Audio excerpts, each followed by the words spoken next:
What's up everyone? Welcome back to the channel. आज हम discuss करने वाले हैं most expected accountancy questions in your exam जो क्लास 11 टर्म 2 का होने वाला है। तो जो आपका पेपर अब होगा टर्म 2 में, उसमें ऐसे कौन से मोस्ट इंपॉर्टेंट क्वेश्चंस हैं जो आपके एग्जाम में पूछे जाएंगे और आपको वो बहुत अच्छे से प्रैक्टिस कर लेने हैं। तो आइए जल्दी से फटाफट से अपनी कॉपी पेन ले आओ, लिख लेना साथ साथ और वीडियो को सभी फ्रेंड्स के साथ शेयर करना so that her 11th class का बच्चा उसके अकॉर्डिंगली प्रिपेयर कर पाए।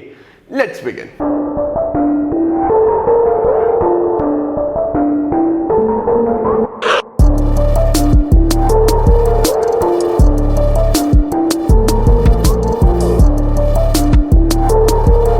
तो चलिए जी, let's begin with term 2 chapter wise कौन कौन से इंपॉर्टेंट टॉपिक्स हैं। देखो, आपका जो टर्म 2 का एग्जाम है, आपको सबसे पहले ये देखना है कि आपके स्कूल में सीबीएसई का ही गिवन सिलेबस फॉलो हो रहा है या नहीं हो रहा है। बिकॉज मुझे पता लगा है कि बहुत सारे स्कूल्स में टर्म 1 का सिलेबस भी आ रहा है, जबकि सीबीएसई ने ये बोला है कि टर्म 2 का सिलेबस ही आना चाहिए सिर्फ। कुछ स्कूल्स ऐसे हैं जिसमें क्लास 12th के चैप्टर्स भी ऐड करे जा रहे हैं, तो काफी ज्यादा कंफ्यूजिंग हुआ है कि क्या आ रहा है क्या नहीं आ रहा है। तो यहाँ पे आपको खुद डिसीजन लेना है कि आपके स्कूल में क्या सिलेबस आ रहा है, उसके हिसाब से थोड़ी सी तैयारी करके चलो। मैं बात कर रहा हूँ as per strictly the board pattern जो दिया गया है, और उसमें हमें कहा गया है कि हमारे पास 5 चैप्टर्स जो हैं वो प्रैक्टिकल है, जैसे कि bills of exchange, rectification of errors, financial statements without adjustment, financial statements with adjustments, incomplete records या फिर सिंगल एंट्री सिस्टम आप इसको बोल सकते हो। और उसके बाद थियरी, ठीक है, थियरी में भी कंप्यूटर्स की थियरी और कैपिटल एंड रेवेन्यू आता है आपके एग्जाम में। तो 1 on 1 सबसे पहले कैपिटल यहां से शुरू करते हैं हम प्रैक्टिकल टॉपिक्स के साथ। सबसे पहले सर, बिल ऑफ एक्सचेंज से आपसे क्या पूछा जा सकता है? तो देखो, बिल ऑफ एक्सचेंज को मैं 2 पार्ट्स में बांटता हूं। सबसे पहले थियरी और फिर प्रैक्टिकल। अगर मैं बात करूं थियरी की, तो थियरी में आपको पता होना चाहिए कि बिल एट साइट क्या होता है, बिल आफ्टर साइट क्या होता है, बिल आफ्टर डेट क्या होता है। पहले तो ये 3 चीजें आपको पता होनी चाहिए, bill at sight, bill after sight, bill after date, ठीक है। उसके बाद आपको एक डिफरेंस पता होना चाहिए प्रॉमिसरी नोट और बिल्स ऑफ एक्सचेंज में। इस चैप्टर से थियरी में ये 2 टॉपिक्स इंपॉर्टेंट है, ये आपको आने चाहिए। अगर आपने अभी तक नहीं करे तो किताब खोलो, इन्हें याद कर लेना जरूर, कम से कम इसके 4 पॉइंट्स हो रही तो एक लाइन का है, bill at sight, bill after date, bill after sight, ठीक है। प्रैक्टिकल की अगर मैं बात करूं तो मैंने अभी लेटेस्ट बीओई की वीडियोस बनाई हैं जिसमें मैंने आपको सारे बेसिक्स कवर कराए हैं और वो इंपॉर्टेंट क्वेश्चंस भी कराए हैं जो एग्जाम में आ सकते हैं।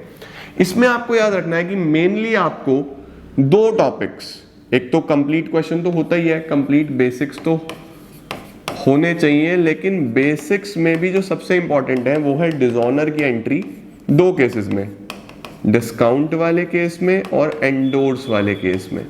याद रखना, डिस्काउंट वाला केस और एंडोर्स वाला केस ये आपको जरूर बहुत बहुत बहुत अच्छे से प्रिपेयर कर लेना है, ओके।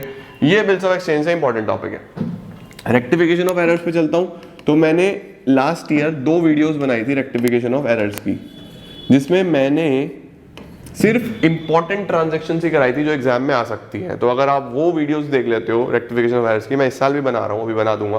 बीओई की तो मैंने इस साल बनाई है, रेक्टिफिकेशन ऑफ एरर्स की वीडियोस मैंने वो बनाई हुई हैं, उसे आप देख लोगे तो 2 वीडियोस से आपका रेक्टिफिकेशन ऑफ एरर कवर हो जाएगा। बहुत कम चांसेस रहते हैं कि उससे बाहर को जाए। अब बाहर आएगी भी तो 1-2 ट्रांजेक्शन आएंगी, टोटल 7 से 8 ट्रांजेक्शन आपसे पूछी जाएंगी, तो वो बहुत अच्छे से कर सकते हो आप। लेटेस्ट भी आ जाएगी आपके पास वीडियो। फाइनेंशियल स्टेटमेंट्स की मैंने लेटेस्ट वीडियोस बनाई है, चल रही हैं, इसकी मैं ऑलरेडी 2 वीडियोस बना चुका हूं, अभी और वीडियोस आ रही हैं आपके पास। तो फाइनेंशियल स्टेटमेंट्स में आपको एक तो ऑपरेटिंग प्रॉफिट वाला क्वेश्चन ध्यान से देख लेना है कि ऑपरेटिंग प्रॉफिट कैसे निकलता है, ठीक है। एक मैंने फॉर्मूला बेस्ड वीडियो बनाया है, एक ही वीडियो जिसमें मैंने फॉर्मूला बेस्ड क्वेश्चंस कराए हैं, बस वो एक ही वीडियो देख लेना, आपके फॉर्मूला बेस्ड क्वेश्चंस सारे कवर हो जाएंगे उसमें से, उससे बाहर कुछ नहीं आएगा। मैं टर्म 2 का कहोगे तुम लोग, मुझे कमेंट सेक्शन में बताना, मैं तुम लोग के लिए प्लेलिस्ट पूरा बना दूंगा, बस वो देख लेना, काम हो जाएगा। ऑपरेटिंग प्रॉफिट आपको आना चाहिए, इसका वीडियो मैं लेटेस्ट कराऊंगा आपको। एक फॉर्मूला का मैं ऑलरेडी वीडियो बना चुका हूं, उसके अलावा आपके पास इस चैप्टर से कुछ नहीं पूछा जाएगा। बस ये 2 ही टॉपिक्स हैं जो आपको विदाउट एडजस्टमेंट्स वाले में से करने हैं। ऑपरेटिंग प्रॉफिट निकालना आना चाहिए और फॉर्मूला बेस्ड क्वेश्चंस आने चाहिए, ठीक है। विद एडजस्टमेंट्स की बात करूं तो एक बड़ा क्वेश्चन 100% एग्जाम में आता है जिसमें कि आपको ट्रेडिंग अकाउंट बनाना है, प्रॉफिट एंड लॉस अकाउंट बनाना है और बैलेंस शीट बनानी है। ये तो बड़ा क्वेश्चन आना ही आना है आपके एग्जाम में। ट्रेडिंग अकाउंट बनाओ, प्रॉफिट एंड लॉस अकाउंट बनाओ, बैलेंस शीट बनाओ। सर इसमें बहुत सारी एडजस्टमेंट्स हैं, क्या हम कुछ इंपॉर्टेंट बता दें आपको? यस बिल्कुल।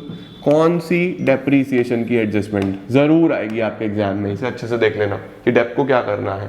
मैं एडजस्टमेंट्स के ऊपर लास्ट ईयर वाला वीडियो ऑलरेडी बना चुका हूं, आप वो देखो, इतने नया नहीं आ रहा, नया भी आ जाएगा एक आध दिन में ही।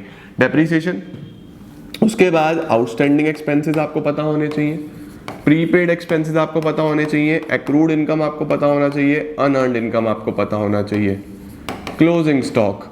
ये एडजस्टमेंट्स पक्का आपके एग्जाम में आने वाली हैं। Depreciation, outstanding, prepaid, accrued, unearned, closing stock 100% आने वाली एडजस्टमेंट्स हैं ये। इसके साथ साथ बैड डेट्स और provision for bad debts, provision for doubtful debts. अगर आपने 25 एडजस्टमेंट्स हैं, 25 में से 1 2 3 4 5 6 7 8 एडजस्टमेंट भी कर ली तो आपका मैक्सिमम क्वेश्चन हो जाएगा। एक आधा पॉइंट ऊपर नीचे हो गया तो हो गया। मैक्सिमम क्वेश्चन आपका यहां से बनने वाला है, मैक्सिमम, इसके अलावा नहीं बनेगा। तो ये बात ध्यान रखेंगे कि टोटल एडजस्टमेंट्स में से ये बहुत इंपॉर्टेंट एडजस्टमेंट्स है। बाकी आप एक बार गो थ्रू भी करोगे तो चलेगा। एक और ऐड कर लो, मैनेजर का कमीशन। मैनेजर का कमीशन, अब तो आपका 95% यही एडजस्टमेंट्स में से पेपर बनेगा, ठीक है। इसके बाद अगर मैं बात करता हूं इनकम्प्लीट रिकॉर्ड्स की, तो इनकम्प्लीट रिकॉर्ड्स में तो आपके पास सिंपल एक क्वेश्चन आएगा जिसमें आपको ओपनिंग स्टेटमेंट ऑफ अफेयर्स की जरूरत पड़ सकती है, क्लोजिंग स्टेटमेंट ऑफ अफेयर्स की जरूरत पड़ सकती है और स्टेटमेंट ऑफ P&L। ये 3 चीजें बनानी आनी चाहिए। फाइनेंशियल स्टेटमेंट्स के बाद मैं आपको यही चैप्टर कराऊंगा, बहुत अच्छा इंटरेस्टिंग चैप्टर है। Opening statement of affairs, closing statement of affairs, statement of P&L, ये आपको बनानी आनी चाहिए from this chapter. Incomplete record से एक इसके अंदर इनकम्प्लीट रिकॉर्ड में डिफरेंस याद रखना, किस चीज का, सिंगल एंट्री और डबल एंट्री। ऑल्दो 40 मार्क का पेपर है तो थियरी के चांसेस बहुत कम है, बट फिर भी आपको पता होना चाहिए सिंगल एंट्री डबल एंट्री क्या है, ठीक है। ऐसे ही रेक्टिफिकेशन ऑफ एरर्स में से टाइप्स ऑफ एरर्स एक बार नजर मार लेना। बस इसका मैं 2 क्वेश्चंस कराऊंगा, बस वो 2 कर लेना, तुम्हारा काम हो जाएगा, उसके बाहर नहीं आएगा। इसके भी मैं आपको 2-3 क्वेश्चंस कराऊंगा, बस वो कर लेना, तुम्हारा उससे बाहर कुछ नहीं आएगा। तो ये सब टेंशन मत लो, ये मैं ऑलरेडी करा चुका हूँ, लेटेस्ट क्वेश्चंस भी करा दिए। ये मेरी 2 वीडियोस ऑलरेडी हैं, बाकी आ जाएंगी। इसके मैं 2 वीडियोस डाल चुका हूँ, वीडियो एक और आएगा, चैप्टर खत्म हो जाएगा। बस मुझे ये तुम्हें 4 वीडियोस और देने, तुम्हारा अकाउंट्स का सिलेबस खत्म। अब चलते हैं थियरी पे। थियरी में क्या है जी सर, एक तो कंप्यूटर्स वाली थियरी आ रही है, कैपिटल एंड रिवेन्यू आ रहा है। कैपिटल एंड रिवेन्यू तो एक बार बस रीडिंग लगा लेना। कंप्यूटर में बस ये 6 क्वेश्चंस आपके होने चाहिए। 3 चैप्टर्स हैं कंप्यूटर में, बट मैंने उसको 6 क्वेश्चंस में डिस्ट्रीब्यूट कर दिया है। सबसे पहला ऑपरेटिंग और एप्लीकेशन सॉफ्टवेयर आपको पता होना चाहिए, इनका डिफरेंस, एक 2 पॉइंट है। ऑपरेटिंग सॉफ्टवेयर कौन सा, एप्लीकेशन सॉफ्टवेयर कौन सा, बिजनेस में कौन कौन से सॉफ्टवेयर यूज होते हैं, ये मैंने 4 नाम लिख दिए, इनकी फुल फॉर्म देख लेना। Executive support system, management information system, decision support system, transaction processing system, ये चारों का फुल फॉर्म्स देख लेना और ये कौन से लेवल पे यूज होता है। ये टॉप लेवल पे यूज होता है, ये दोनों मिडिल लेवल पे यूज होते हैं, लोअर लेवल पे यूज होता है। उसके बाद अकाउंटिंग रिपोर्ट्स क्या होती हैं और कितने प्रकार की होती हैं, कौन कौन सी अकाउंटिंग रिपोर्ट्स होती हैं, ये भी आपको कंप्यूटर की थ्योरी में मिल जाएगा। ये बहुत इंपॉर्टेंट है, इसका डिफरेंस जरूर करके जाना। मैनुअल और कंप्यूटराइज्ड अकाउंटिंग में क्या डिफरेंस होता है, this is very important question, exam में आने के हाई चांसेस रखता है। मैनुअल और कंप्यूटराइज्ड अकाउंटिंग में क्या डिफरेंस है, एडवांटेजेस और लिमिटेशंस क्या होते हैं कंप्यूटराइज्ड अकाउंटिंग के, ये आपको पता होने चाहिए। और टाइप्स ऑफ अकाउंटिंग सॉफ्टवेयर्स, ये भी इंपॉर्टेंट टॉपिक है। अकाउंटिंग सॉफ्टवेयर्स कितने इंपॉर्टेंट है, कौन सा टेलर मेड होता है, कौन सा कस्टमाइज्ड होता है, कौन सा रेडी टू यूज होता है। 3 प्रकार के होते हैं, ready to use, customised, tailor made. तो ये आपको पता होने चाहिए, 3 प्रकार के आपके अकाउंटिंग सॉफ्टवेयर्स होते हैं।